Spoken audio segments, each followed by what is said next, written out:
Without further ado, we are officially launching and starting the BMore Me Speaker Series. This is our third panel on this marvelous Tuesday and our second day of Black History Month. We are themed around how can we build a better Baltimore and how does Baltimore affect the rest of the world? We are catalysts, we are trendsetters. Again, I want to thank you all for joining us today. I'm Rashad State, and I'm the Youth Engagement Specialist for City Schools, but also I'm proud to be the host for today and to connect the dots and speak and give platform to some of our great leaders across Baltimore that's doing the work daily and intentionally. This speaker series, the Be More Speaker Series, is a chance for our students, you all, our youth, to see themselves and learn from experts across our city. There's so much that Baltimore has to offer, so we want to give that platform for you all to learn collectively and to learn from each other and to build and continue to inspire to change the world. For our young people that are on, you all are doing exceptionally well, and I hope that we continue our mannerisms and understand the etiquettes that is expected of us to make sure that we continue a safe space, an engaging space, and a thoughtful space. In the chat, so let's be mindful to remain from just flooding the chat around things that could be possible distractions. No symbols, no letters. Make sure that you are being respectful, that we are using all the best words and things that we can aspire to express ourselves. So avoid any random letters, any numbers, any symbols, for that may be a reason to remove you from the platform. And we don't want that. We want everyone to be engaged. We want everyone to be able to give voice and everyone to be heard and seen and valued.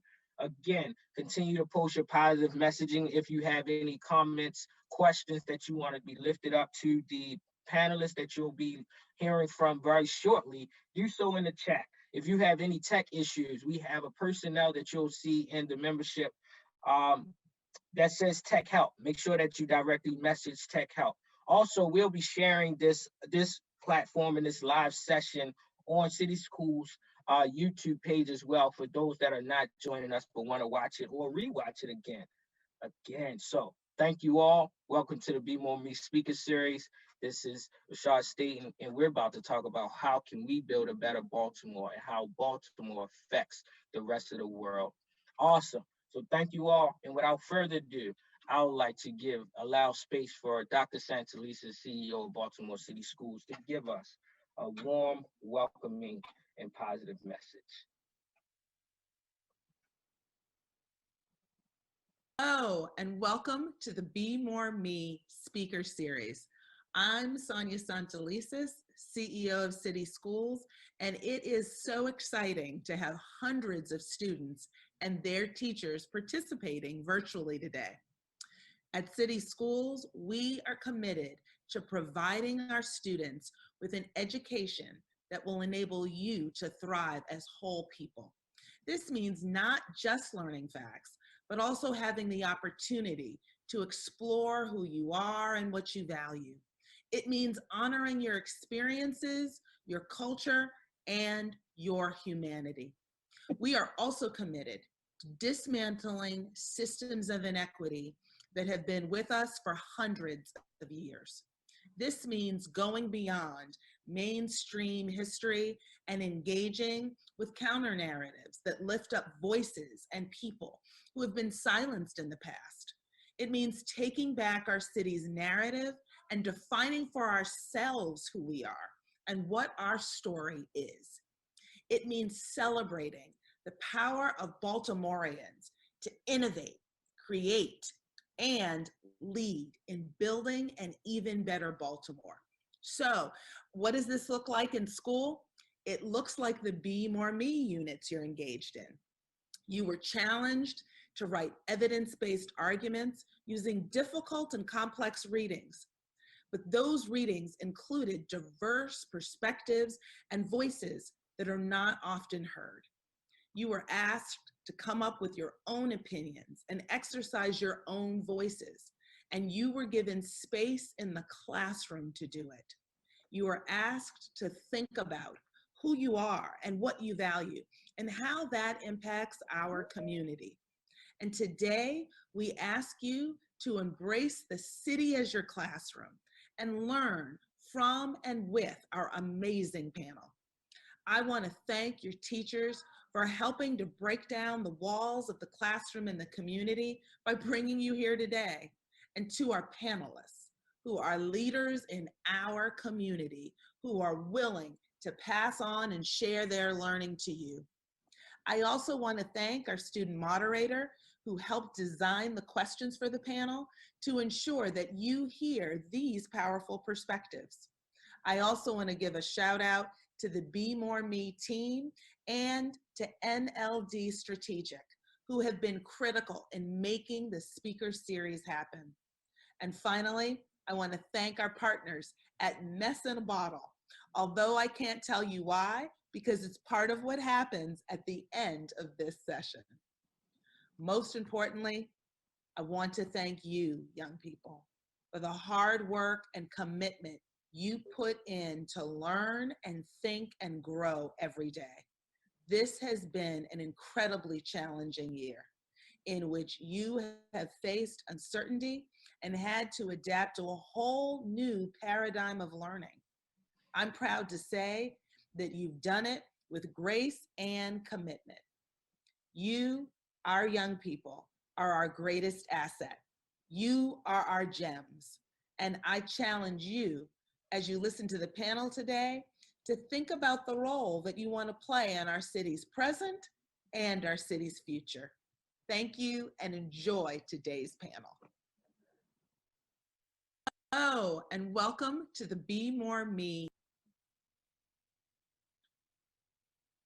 Awesome, awesome. So you all just heard a great and I want to say inspiring and motivating message from Dr. Santelises, and we want to thank her for her great leadership and continue to move the education and the supports around our school district and our young people to be as prosperous as they possibly can and take full advantage of their educational experience. And remember, we are all learning throughout this experience, and we are all learning together. I am excited to move the BMore Me Speaker Series even forward and talk about and introduce and give you all a quick glance of our panelists today that you'll be hearing from. You'll have the opportunity to ask them questions and to hear their stories and how they are all respective change agents in leading the charge representing Baltimore. So first, and certainly not least, I want to give a huge shout out to my younger brother, the prodigy himself, Antonio Moore, who's a 21-year-old social entrepreneur and youth leader from East Baltimore down the hill. He is well known for his youth advocacy and politics, workforce development, and working with young people around anti-violence efforts in Baltimore. So you're hearing from the young Antonio Moore of all the great works that he's doing as a social entrepreneur and just making sure that the streets of Baltimore and our lives are valued. Certainly we will have, Antonio is being joined by Cori Grainger, who is a graduate of Johns Hopkins University, JHU, who is currently a research inclusion program manager at Google in San Diego, California. She leads a complex and multidisciplinary project focused on broadening participation for underrepresented student groups in computing research pathways, ushering projects through their entire life cycle. I'm so eager to hear the great work that she's doing and how she's representing Baltimore across the world and abroad. And last but certainly not least, we have what I call is one of our most pivotal, most influential giants in Baltimore, my good sister, Erricka Bridgeford, who is the executive director at Baltimore Community Mediations and co-founder of Baltimore Ceasefire 365. She trains mediators, teaches conflict resolution, co-organizes movements that rally Baltimore to avoid violence during 3-day weekends, perform rituals, honoring the lives of those that we have lost in Baltimore. She does so much more. You'll see her just walking the communities, just being purposeful and being intentional. We have some of our three most influential, powerful, and just honorary people today. I'm excited just to read their bios. But I have to then give space and honor to our student moderator that you all will be hearing from very shortly. And I just have to even give space to acknowledge all the great work that our student moderator, Ms. Kamri Moses, who's a 17-year-old, yes, 17-year-old entrepreneur, student leader, advocate and consider herself to be a youth and a mental health advocate. She is the creator of KRS Smoothies and the co-founder of Quarantine Delights. So, without further ado, I would like to just give space to honor and recognize our panelists, but also to just give a quick insight and ask our student moderator something that she will be asking to our panelists as well. So, Kamri, if you with me, I have just one question that I just have to get off the back of my head. Um, Kamri, as our student moderator, you being a youth entrepreneur, you being an advocate for mental health and other youth opportunities and representations, can you tell me from your own perspective, what are some ways that you hope to contribute to building a better Baltimore? What are some ways that you are or even hoping to do in the future of building a better Baltimore? Hey everyone. So honestly, in order to build a better Baltimore, like everything that I do, from being in Healing Youth Alliance, being in Heart Smiles, having my own business at the age that I started at 14. Um, it's all for a higher purpose. Like I'm not just doing it just to say, oh, Kamri Moses has a name or Cam has a name. This is something so I can inspire other people, especially younger than me. Like start younger than 14 if you can, and get involved in different things, because at the end of the day it'll make it better for the representation of Baltimore. Like when I go speak at conferences and things like that, people are always shocked, but we want it to be a state where like people aren't shocked. Like, why are you shocked that my voice is so powerful and that it's a youth here coming to speak to you? So honestly, just creating that space to have people view Baltimore in a more positive light, because we everything that we see on the news is something about violence and things like that, and we really need to just change the narrative, make it a more positive thing. Like youth can have businesses, you can be valued, you've had valuable voices, and we are powerful. So that's my answer to that question. I am elated that I even asked you that question, and I'm even more I'm just thankful that you gave your truthfulness and your perspective, and you lifting up the importance of knowing your story, but also protecting the narrative of how we need to purposely make sure that we normalize the excellence and the greatness that we see every day in Baltimore by being purposeful and true to our own intentions, integrity, and character. Thank you, Kamri. And without further ado, I would like to step back and pass the mic to you so that you can continue on through the rest of today's programming, because here I am a fan of all of you all that our students will be hearing back, and I'm going to step behind the screen and just watch and be at awe. Thank you, Kamri. The mic is yours. The stage is yours. Let's hear. Thank you, Mr. Rashad.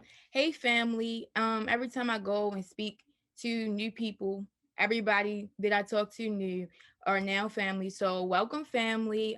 Thank you to all of the panelists. I actually know Tone, so it's great seeing you today, and I'm interested in hearing about all of your work. And let's get started into these questions. How is everyone feeling today? I'm good. Good morning, everybody. Good morning. I'm also doing pretty well. It's pretty early for me though, because I'm in California, but still pretty good. Oh wow. That's probably amazing. So we're gonna start with this question. What is your 60-second answer to who are you? And I want you guys to be like, don't be like conscious to the time. I want you to give authentic, genuine answers and give people what they need as far as making this more positive vision for Baltimore. So what is your 60-second answer to who are you? And we can start with Miss Cori. All right. So I'm Cori. I think words I would use to describe myself would definitely be an advocate, somebody who uses my privilege and my position to bring opportunity to people who otherwise wouldn't have access to them. And one of the ways that I'm mostly doing that right now is through my job and just like putting different people on and educating people about what I do, which I guess we'll get more into later. But just constantly being able to connect with people within Google connect them with people within my network who are looking for jobs or internships and things like that. I wasn't keeping time, so feel free to stop me whenever. But also who I think I am very passionate about just education in general, and not just like in terms of the school aspect of education, but also just getting a worldview. I'm a big advocate of obtaining a worldview and really seeing all that there is out there, because the world is so much bigger than our lives, so much bigger than all the things that we see on a daily basis. The world is so much bigger than Baltimore, than the United States. And it really takes somebody to be able to allow you to see that and to experience that, I think, for it to come full circle and for it all to make sense. So that's who I am. Thank you so much. And this is a note for everyone. Don't mind me when I'm going down, looking down. I'm writing notes about y'all and really trying to take all of this in and learn more about y'all. So y'all can engage, all of the attendees can engage in the chat, but I know I'm taking my notes about all of these wonderful panelists that we have today. So we can now go to Miss Erricka. Good morning, everybody. I am a West Baltimore girl. I'm a peacemaker, mostly because I know how violent I can be. And so I work really hard to choose peace and to promote peace. Um, I am a change maker. I am somebody who I've experienced a lot of pain in my life. And so instead of letting that pain just make me feel like a victim throughout my life, I use the pain to do things in the world to try to heal the very situations that caused me pain. And so I am a light worker. I am a warrior. I am very mouthy. I have a lot to say a lot of times, but I'm also evolving. And so I take quiet time to myself. I pay attention to protecting and healing my own energy. I'm very sarcastic. Sarcasm is like my main form of communication in life because I just think it's fun. Um, what else? Oh, I was born with one hand.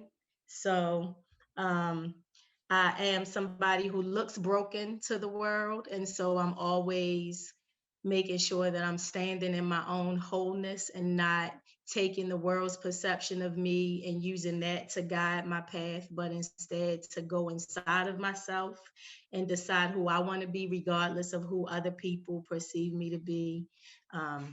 So yeah, that's basically who I am.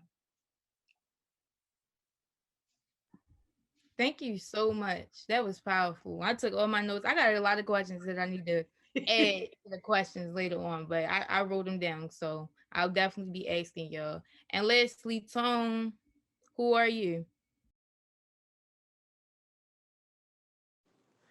Appreciate you, Lord, sis. I'm happy you wanted to be here, and I'm blessed that I can be able to share the space with the other amazing panelists, and then every young person that's on this call. I'm just happy I can share the space with y'all. Appreciate y'all for letting me be here. But I'm gonna say I'm an influencer, and I'm a culture shifter. You know, um, I try to keep peace like Erricka, and I try to be and a connector and a bringer opportunity, just like Cori. And similar to Kamri, my little sis, I try to be a young, you know, um, powerful person standing in my own truth and letting that liberate other people and being able to do the same thing.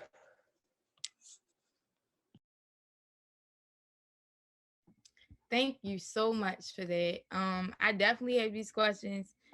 This is already getting good. So let's see what we have to offer. We can in the chat, y'all can put like how y'all feeling about the responses that were given. If you can relate, like we here to connect, be more me, be more us. So we about to get into these individual questions for the panelists, and we're going to start with Miss Cori. So let's get into it. So this first question is: having the right resources is crucial to succeeding and being able to make meaningful contributions to our city and our world. what tools do you believe should be provided to students for them to be able to access the opportunities you've had? And how did you take advantage of the opportunities you had in the midst of your own obstacles? Wow, that's a really powerful question.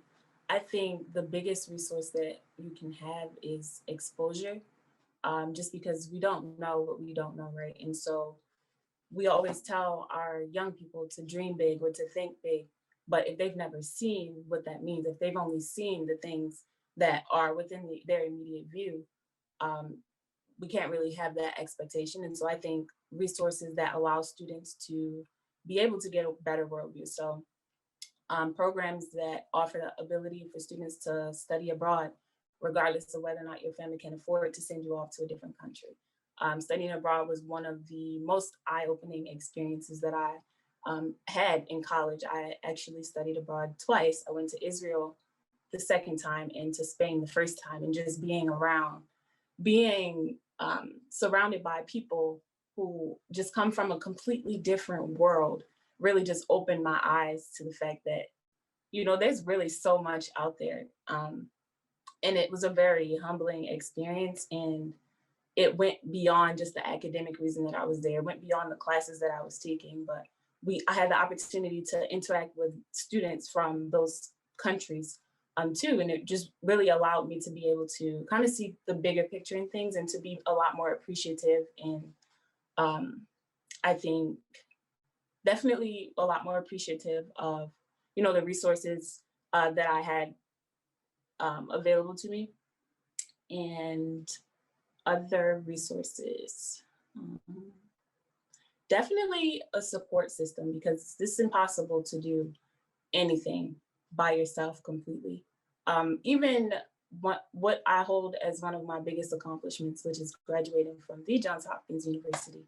I had no idea that Hopkins even existed. And had it not been for my college counselor, Ms. Dofat from Bliss, I wouldn't have gone to Hopkins. But because Ms. Dofat had that connection, and she had that information that I did not have access to, I was able to not only attend one of the top schools in the United States, but also to do so with zero college debt. And with so many different opportunities, including studying abroad or getting involved on campus and mentoring other students in between. And how did I take advantage of the opportunities that I had in the midst of my own obstacles? I think I'm not sure if this is like an uncommon approach, but honestly, all the opportunities that I had were so much bigger than my struggles and my obstacles. And really, I saw those opportunities as ways for me to be able to surpass whatever troubles I was having in life. Yeah, I think that's all. Okay, well, I want to say that's a great answer, but I also have another question. So, what do you say to the people who believe that they can do it self-made? Like, what do you say to those people? Because I know a lot of people think that everything, can just be done within themselves and they can do it on their own. But I agree with you. Like, we need support in order to go. Like, certain things don't go if you don't have other people in your family and your circle pushing you and supporting you. So, what do you say to those people that think they can do it self-made? I say go for it. If you think you can do it by yourself, if you think you have the resources, the bandwidth to do whatever it is that you have your mindset to, then go for it. But if you fail, I think it's important to, sorry, I think it's important to reflect and think about why you failed. Where were your shortcomings? What resources did you not have access to? What people did you not have access to? And you can go far alone, but just think about how much more of an impact, how much greater of an impact, how much greater of a reach you can have if you have a team. So I'm not saying it's impossible to be successful on your own, but what really do you benefit from it? All right. Also, I had this other question. I'm sorry, y'all. I'm gonna make sure I add some more questions to everyone's portion. But also, I can relate to this wanting to graduate debt-free ideal. So how can graduating debt-free allow someone to really be more of themselves and really put as much influence back into Baltimore and into the world? I think I'm very privileged to have had the opportunity to attend school for free. And actually, it's an opportunity that all of y'all have if you're interested by any chance in going to Hopkins.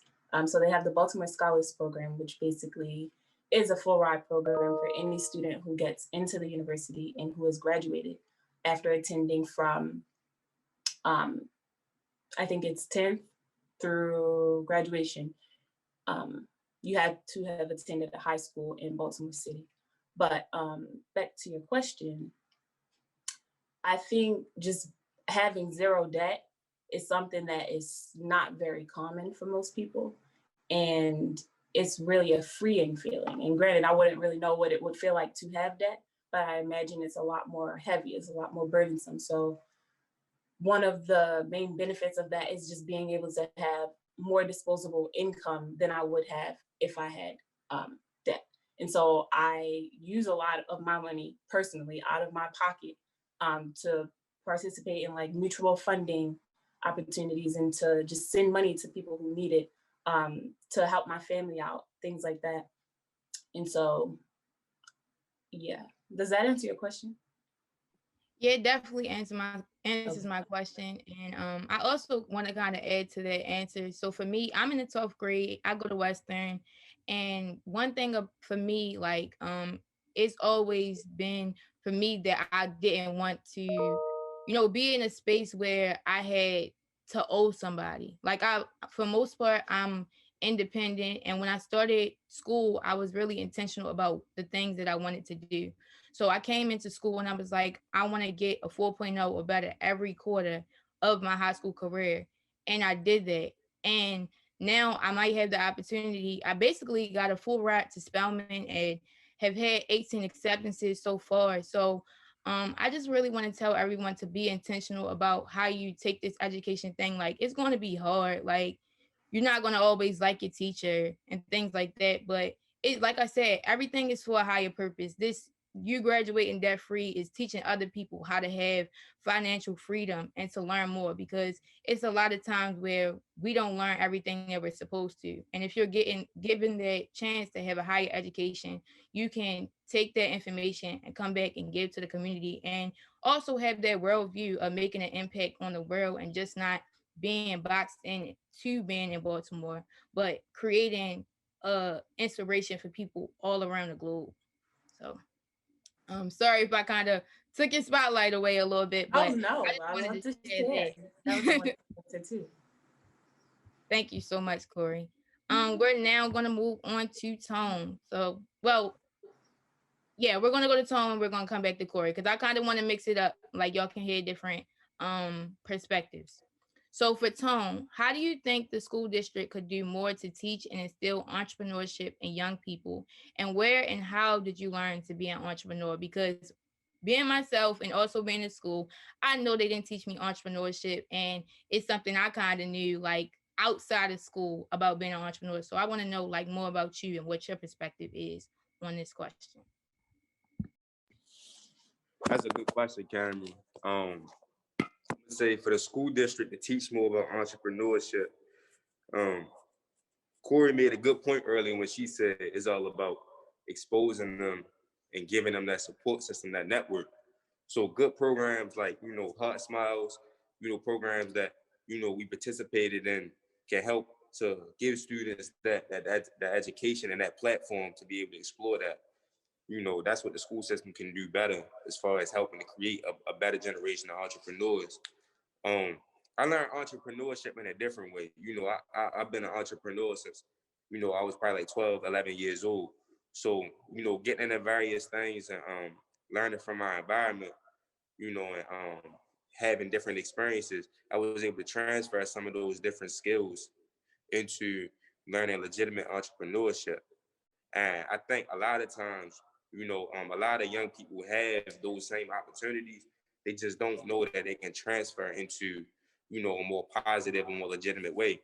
I think the school system and the juvenile justice system can do a better job with diversion and helping to grow, different young entrepreneurs, because there's definitely a lot of raw talent and raw just hustle, entrepreneur spirit in every young person here in Baltimore. So they got to be provided an opportunity real early on in life. Thank you so much. And my question added on to that is, how can people guide that entrepreneurship and, well, especially youth, and that ideal? Like you say, a lot of times people don't know how to really, be an entrepreneur. So, like, how can those ideas be something that is really like a vision, and how can they get like that their support system that Miss Cori was talking about around them, so they can really be the best entrepreneur that they can be?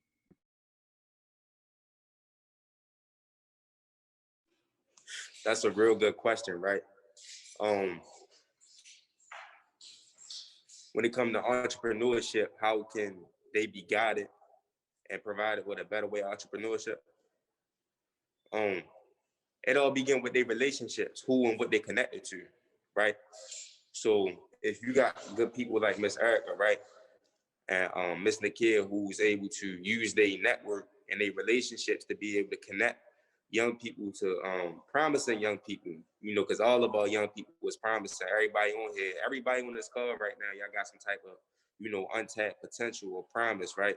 They got to be connected to the proper people and places that'll be able to bring that out in a positive way, so um, young people also, that everybody on the call right now, um, is already in you. Everything you want to do, all your hidden talents, your hustle spirit is already in you. So what you got to do is you got to take advantage of and not be afraid to connect to opportunity and look and seek out people that is a part of, what your ideal vision is. So you got to take the initiative to create your own relationships. And that's something, I think I always been blessed with at a young age, is always be able to take initiative to create good relationships. So, every young person sitting on the call, like, events and spaces like these, it's good opportunities to connect and build on people who have built platforms and have went through certain experiences that, they be willing to share. Like I knew Kamri since she was 14 years old. The head she was 17, it kind of blew my mind. Like, to see her grow from a student of business and entrepreneurship to a thriving young leader, with a full ride and acceptances to 18 different colleges and an institution like Spelman, she's a real red hidden gem, that being on this call right now, she made like should she willing to share some of that experience and information with y'all. So take advantage of it. Yeah, definitely, y'all. I know one thing Tone has also did. I remember when I first met him, he used to always read books. Like every time I seen him, it would be a different book. And I'm just like, you reading all these books? Like I used to love reading, but it's like I'm like him seeing him read them books is like that's something you don't always see, especially in a black male from Baltimore. It was kind of inspiring. And that's why I kind of always stayed attached to Tone in some way, shape, and form. But also from him reading in books and making those networks, now he's been successful in real estate. And I believe you got a digital book coming out, right?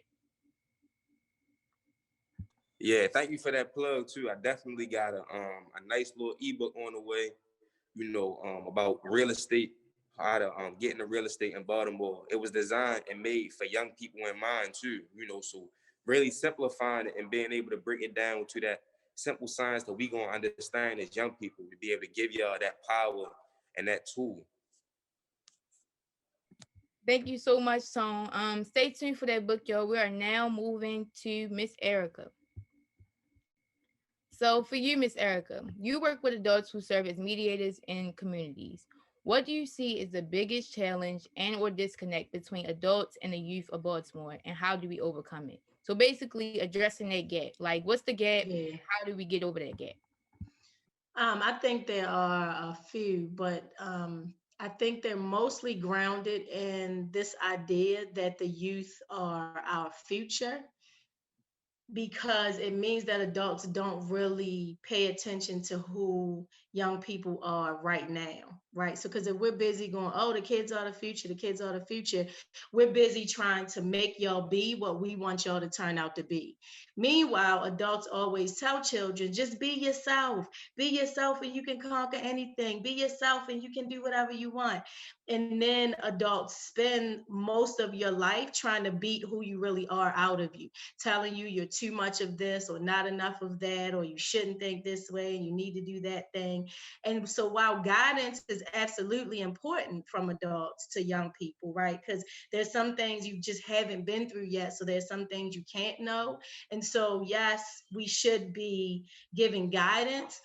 And we should also be honoring who you already are as a person. You know, children are people.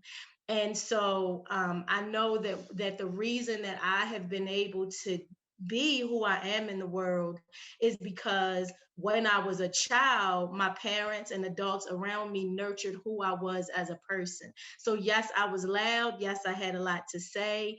But had I been told to be quiet all the time and just stay in a child's place and be seen and not heard, if I wasn't able to really, share my thoughts and say what I thought was right or wrong, then I would not have the courage to do that as an adult. I would not even know how to articulate my own thoughts, my own dreams, my own feelings, my own visions for the world. And so I was nurtured. I wasn't just guided to be something that grown-ups thought I should turn out to be. A lot of times when we see children's real personalities start coming out, adults get afraid for children. And so we let our fear limit your greatness and all of the things that you could possibly be, because we don't know how to navigate your shine. We don't know how to navigate your light. And so in some ways we start like putting lids over top of your light and over top of your greatness and saying, oh, you're the future, when you grow up. And so you can't suddenly grow up and be something that you've never practiced being.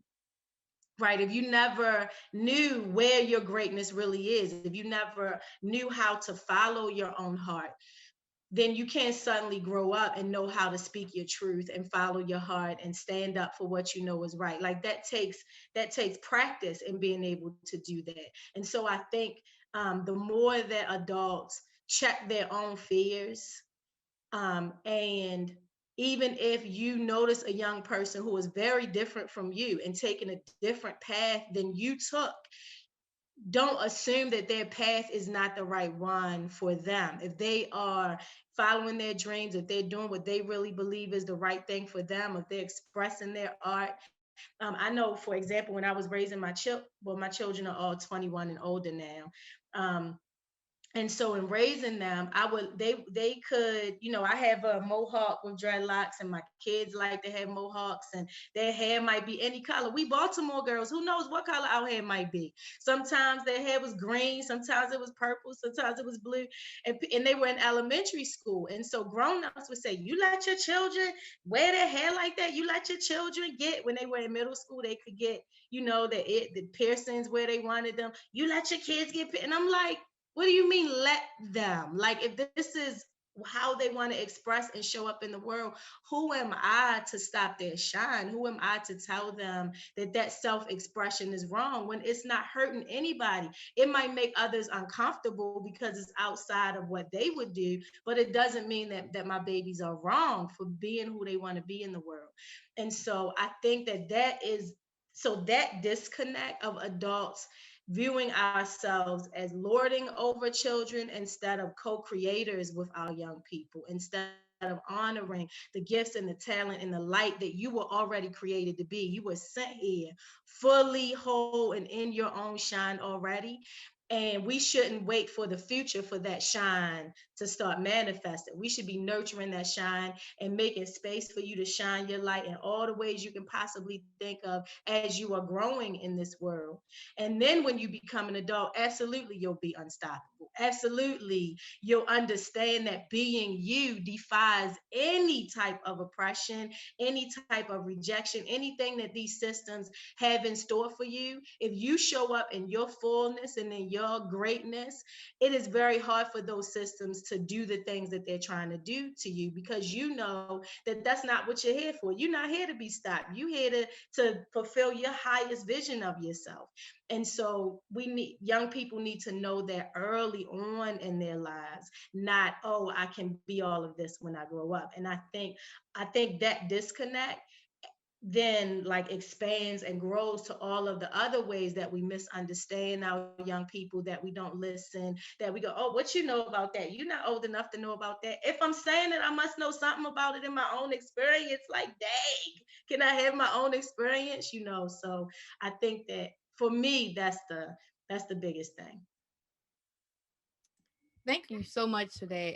That kind of tapped into me a little bit. Like, for me, I'm always future focused, but I'm still like value the presence of the now, because I know that it's not going to be an overnight process. It's not going to be a microwave success type thing. Like I said, Right. when I came into ninth grade, thinking about the things that I'm going to do in order to be where I wanted to be is something that like you got to do with all of your goals, not just school, not just personally, but like all around, like spiritually, like making sure that you're in that right state of mind to be ready for that success. So when that success comes, it's like you don't want it to be overwhelming. You want it to be something that you know that you can be able to take on. So I love that. I know that we've been discussing a lot. So now we will be moving to audience Q&A. I know we had some other questions. If we have more time, I got some more questions that I need to ask y'all, but we're going to actually move to audience Q&A and open up for any questions that y'all have to ask to this wonderful panel we have today. So students, you can drop your questions in the chat or in the Q&A feature that you see below on your screens.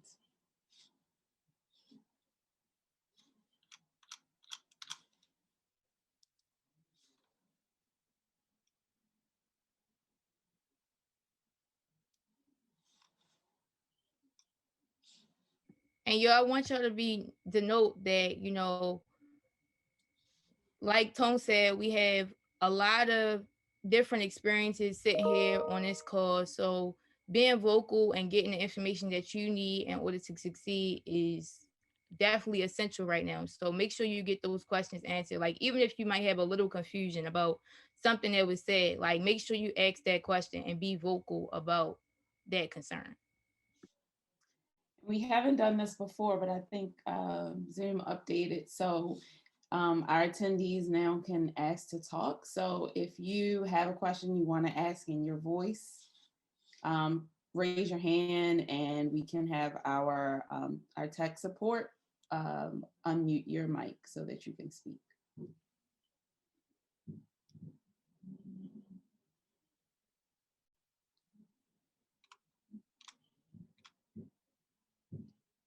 Kamri, if we don't get audience questions, then you have a couple more minutes to ask a few more of yours. I know you wanted to circle back with Cori.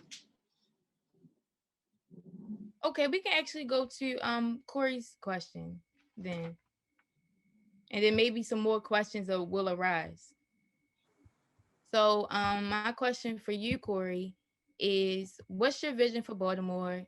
What do you think will close the gap between where we are now and your vision? And how are you contributing to that vision? Came up with some great questions. Making me think. I would say in an ideal world, my vision for Baltimore would be that it's a city with balance of the good and the bad. I think a lot of times the negative aspects kind of outweigh the positivity. And I don't think it's because there's not enough positivity going on, but it's not necessarily always showcased. And ideally, that wouldn't be the case. When people hear, oh, where are you from? I'm from Baltimore, they wouldn't think, oh, riots. You know, they wouldn't think drug addiction. They wouldn't think any of these kind of things. And I think one of the biggest things that kind of contribute to that is just, or I think one piece that would allow us to get from where we are now to a better place would be just kind of like if people would think more in terms of spirituality. um, it's very obvious to see the physical things, the things that exist in our world. It's obvious to see, you know, the impact of violence and, you know, mental disorders and things like that. But as much as we're at physical warfare with things, say like gun violence, we're also at spiritual warfare. And if we were able to focus more on that and to help people to develop spiritually, and to really work from the inside out, I think that would really manifest itself in what would be a much better Baltimore. So that's one. Just a place with much more positive spiritual energy. Another, definitely a place with better economics, better opportunities for people to get jobs. And I'm not talking, you know, I'm not talking down on any job, because a job is a job and it pays the bills, right? But jobs that actually are meaningful to people. I think we need to get beyond the point of, you know, just being here to live and to survive and to barely get by, um, and really move on and experience what it feels like to thrive and to be successful and to do things not because they have to be done, but because we want to do them. To figure out what our passions are or things that we care about. And I think that really does start with just really providing people with more opportunities to do that, which would require, I guess, some type of assistance from, I don't know, the government, to really take the stress of having to focus on the now and the need, um, and allow people to be able to focus on the future and the wants and their desires and how they can contribute to making the world a better place. Because when everybody has to focus, you know, on their own well-being, that just really causes a structure to be created where every man is for himself. And so if we could work together to kind of surpass that, we would be, I think, at a much better position to be able to move forward. And lastly, my vision for Baltimore is just a much better like environment, in terms of like the actual environment. You know, we don't have great air quality, and that's really one of the things. The first thing that I noticed when I moved to California, the air quality is so much different. It's so much better. I feel like I'm breathing oxygen, not fuels. I'm not breathing cigarettes and all different kind of things that do not, you know, come together to create a healthy environment for our people, our children, babies to live in. And so definitely a Baltimore that's a lot more green, a lot more eco-friendly, and that, you know, has more like farmers markets and natural produce available to people, as opposed to all the unhealthy foods and stuff that we find in our markets, in our corner stores, shopping centers, etc. Man, I really wish that this session was longer than what it was, because I'm really resonating with what you're saying right now. Like on your last point, that's addressing food insecurity and food deserts, and then also is like where you focus is where you grow. So um changing the shift to something more positive instead of the negative things that is going on is definitely like crucial. So I want to go and address Nathaniel's question. Let me scroll up to the chat. Um, the question is there any days where y'all feel like y'all can't go any longer or you just don't want to continue? If not, what keeps you going? So anyone in the panel can go. I know Miss Erricka pointed out she wanted to answer this question, so I'll let her go first.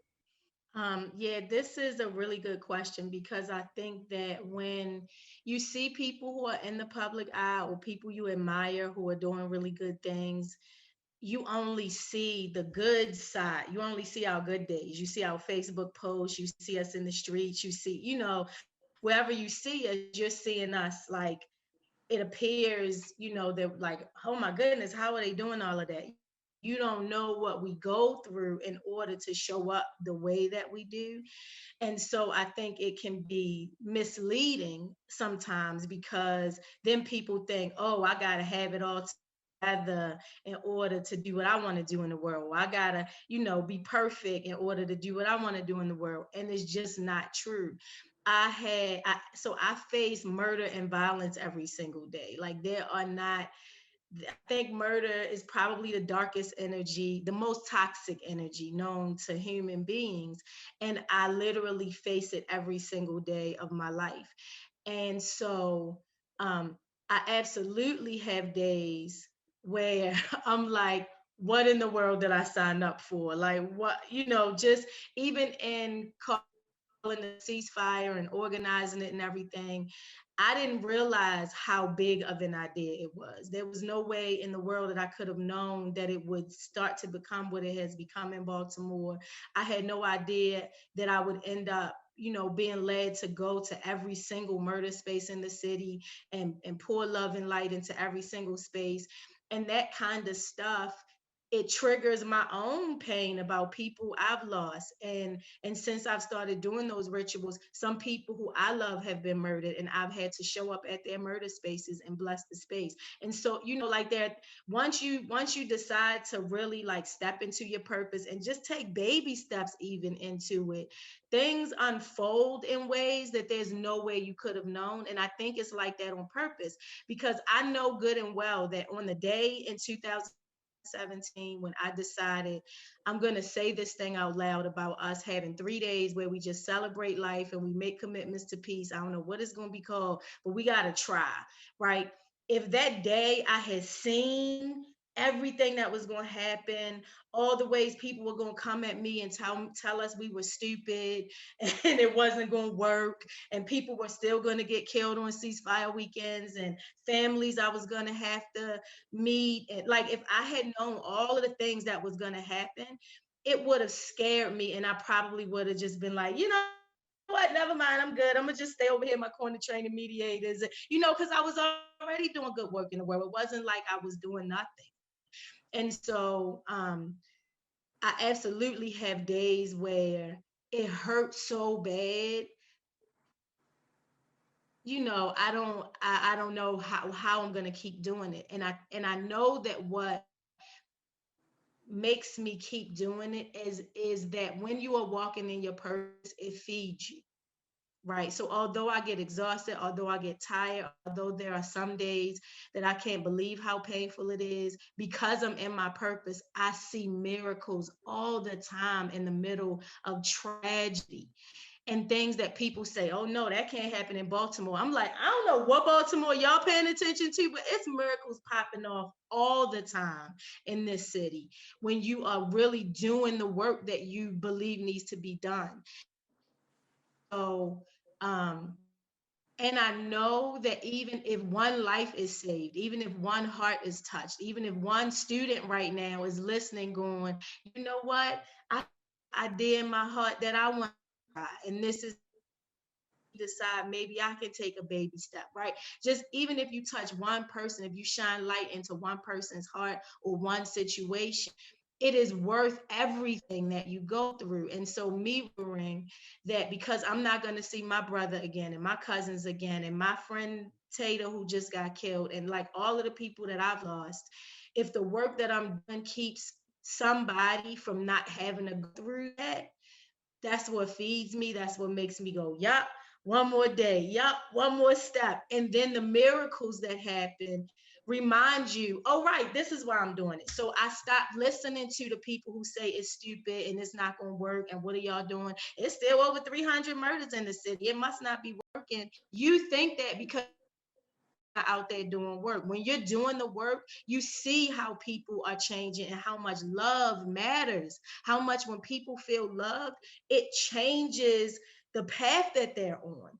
And so I started ignoring the naysayers and the people who are being negative, and I just have compassion for them. I understand why people are so hopeless in a place like Baltimore, where all they see is stories about violence. The news doesn't report about how we had 6 or 7 straight of nobody being killed in January. That's not a story that people know about. So if that's all you see, yeah, you would be hopeless. So instead of letting that hopelessness impact me, I now have compassion for it. I don't let it decide for me whether or not what I'm doing is going to work. I know that it is working. However many years from now, when we look up and go, oh my goodness, we don't hardly have any murder in Baltimore. We're going to be able to look back at all of the people who are doing the work right now and know that although we're in it and we can't see where it's going to go, we know that right now we are creating the Baltimore that we want. And so that's what keeps me going.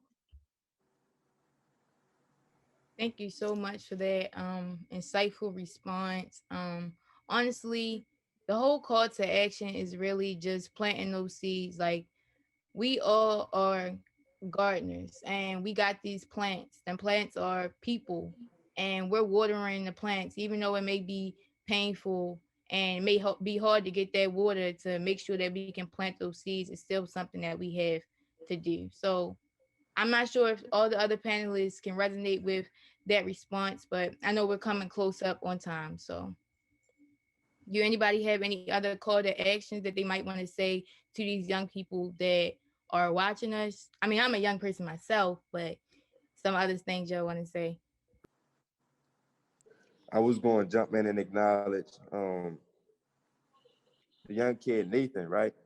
And Nathan, if you still listening and tapped in, right? Nathan was one of the besides Nathaniel who jumped out there, and wanted to ask a question about, keeping going through your rough days, right? Nathan said, all right, in my future, I always wanted to work with computers or be a therapist for kids who don't really have an outlet because of like financial issues. You know, I wanted to hear from you real quick, Nathan, like, talk a little bit about if you're able to, share in the chat box or open up your microphone, right, and just share real quick, where all of that came from, and what is your ideal vision for that? How can everybody sitting around, on this panel help you with that? How can that benefit Baltimore? Um, I think it'd benefit Baltimore in like the ways that some people, because I know that some people like who don't really have therapy, or at least like don't have certain people to talk to because they've been bullied or whatever. Some people like have anger issues, and like they don't know how to process like emotions or trauma because of bullying or financial issues because their family can't afford a therapist. I like I've seen it happen firsthand. I was there when my friend was getting bullied, and it happened to me actually. Um, I just I want to be a light in someone's life, so where they don't stem to like they don't like go off the edge and like hurt someone or something that they actually care about, and they destroy their life. I don't want I don't want that to happen. So that's partly why I want to be a therapist. Thank you so much for that. Like, that really touched my heart. Me being in Healing Youth Alliance and, addressing mental health in the Black community, a lot of times getting treatment for trauma and things is so stigmatized. And that's one of the generational curses that we gotta break. Because how can we be healing or wanting to be a better be more if we don't address those things, the root issues of things like having dreams being shattered because we can't get past traumas that we have or being treated for those traumas. So that was so impactful. And it was nice hearing another voice. So thank you for that. Ms. Cori, do you have any last call to action? Because I have to give it back to the stage to Mr. Staten. Okay. Yes, I say my final call to action is pretty much applicable to any kind of issue or obstacle that you may face. And that really is just to analyze, like check yourself basically, and analyze your mindset. Think, is there a way that I could adjust my mindset to be better equipped to handle the situation or to approach this obstacle? And 9 times out of 10, the answer is yes. And so on those days, when you feel like you don't want to continue or you don't want to keep going, ask yourself, why am I feeling like this? Take the time to reflect and get to the core of the issue. And then think about all the incentives that you have to press forward, to keep going. Just the fact that everything is so much bigger than us, right? So even on our worst days when we feel purposeless, just think about how much pain it will cause if you were not here. Think about all the people, who would be not okay, who would be devastated if they were to not have somebody like you, or not somebody like you, but you yourself.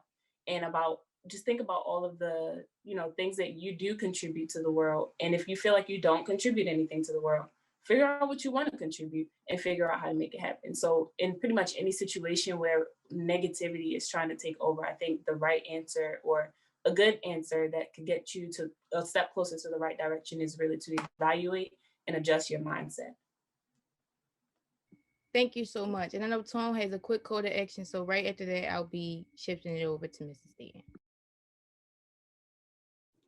I wanted to say real quick, to shout out to Nathan for just, embodying just now what would be my call to action, right?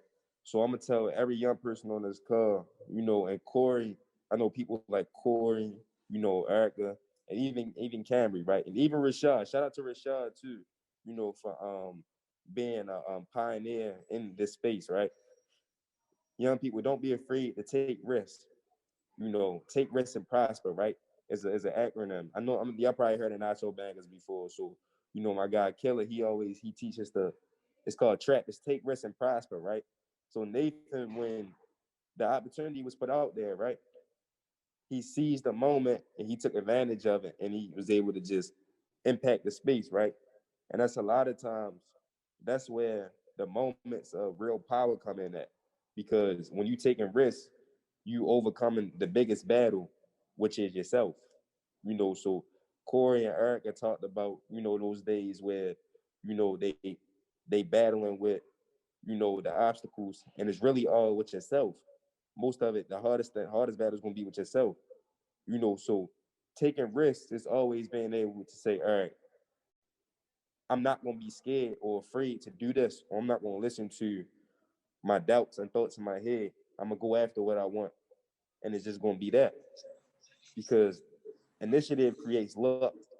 And when luck and opportunity meet, you got miracles that happen that Erricka talked about. So somebody like Cori being able to graduate from a place like Hopkins, debt-free, probably first generation in her family, to be able to work for a company like Google where there's not many people that look like her in that same room, to be somebody like Erricka, who I run into a lot, moving in the streets of Baltimore, who being a woman, in a city dealing with violence, to be able to just step on the front lines like that, that's a real risk. But Erricka now, she's one of the city's, hidden treasures, one of they're gonna put statues up in her name. They're gonna put statues up in her name. And people like Kamri is gonna be able to organize cars like similar to what people like Nakia do. So young people, don't be afraid to take risks. Like I told y'all earlier, everything y'all got and everything is already inside of y'all. You feel what I'm saying? So don't be afraid to listen to yourself and battle yourself. Trust yourself. So that's the call to action I got. Thank you so much. I'm now going to pass it back to Mr. Staten after this lovely panel we just had. This was amazing. I wish it could have been like 2 hours, but we don't got that much time. So I'm gonna pass it back to Mr. Staten. Hey, this is a moment where I enjoy watching less than even speaking. As you grow more in your attention and your purpose, you learn to be less talkative and to be more intentional with your ears and to listen. And I must say, I am a fan. I honor, I see, I value each and every one of you all. When I got the call sheet and saw the names of our panelists, I can attest to what you said, Kamri, earlier, right? It's not, I'm not even blown away because I accept the normalization of our excellence and our greatness, right? Because I know each and one of us exists and we've all been in each other's space before, physically and just energy and sharing energy wise, right? So I just want to thank you all for being awesome. I want to thank you all for being purposeful. I want to thank you all for walking in your own light and your own divinity, and being the selfless leaders to share your light with the world. I truly believe that we all embody and possess some form of light, and you all every day share that light. And you share that light with our young people who are not just leaders of tomorrow, but leaders right now in the present moment. So thank you all. Thank you for the young folks that took the initiative to step up, right, and redefine what trap is, like Antonio said, right, taking this opportunity to prosper, right, and continue to be great. Kamri, thank you for pushing through. Thank you for continue to be yourself, your authentic self. Thank you all for everything that you do. Thank you all for even being transparent and showing that we all have platforms that always show us in our best light, but we are people as well, and we have our downs and our ups, right? But we are able to give those and share those moments with everyone. So I want to thank the panelists again, Antonio, Cori, Erricka, thank you. You all are worthy of a statue, and that's what embodies of the Be More Me, right? It talks about giving these roses to our leaders in today, right? While you can smell them, while you can breathe them, while you can feel them. And you all are rightfully deserved of a statue, right? And Kamri, thank you as well. I've always said that you see greatness bestowed upon you every day, every time you open your mouth, and how you just process it all. I think the world can feel it. I want to encourage everyone to follow each of these leaders, panelists, those that you heard from on your social medias, as I know they're sharing out their light and guidance every day on their social media platforms. So they're dropping their social media handles into the chat. Make sure to follow them and encourage them to follow you all back, so we can all stay connected, we can stay collaborative, and we can stay supportive of each other's mission and purpose. Thank you, thank you, thank you. Panelists, I know we come across our time, and we want to be mindful of time. So if you all have to continue on with your purposeful work and your purposeful day, feel free to just jump off. But I won't, before you all jump off, I want to give space for our attendees, our young people online. If you want to give your thanks, you should express your gratitude, do so in the chat. So that our panelists and our student moderator can get their flowers while they are able to embrace them, smell them, and hold them. So if you want to say your thanks, I'll give space for that as well. And our panelists, if you do need to continue on with your day, feel free to remove yourself from the platforms. Our young people that are on, we are not done with the rest. We are not done with the rest of the Be More Me Speaker Series.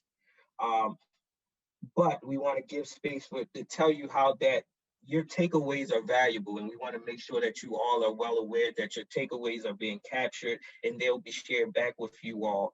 And we want to introduce of how we're going to take these key messages that we heard today and allow that to continue our efforts for the Be More Me Speaker Series. So again, I'm going to step back. I'm going to say thank you again to our students that are online, our school communities, our staff persons that made this all possible, our panelists, the team behind the scenes that saw this vision and brought it to manifestation, so that we all can build from it and grow from it.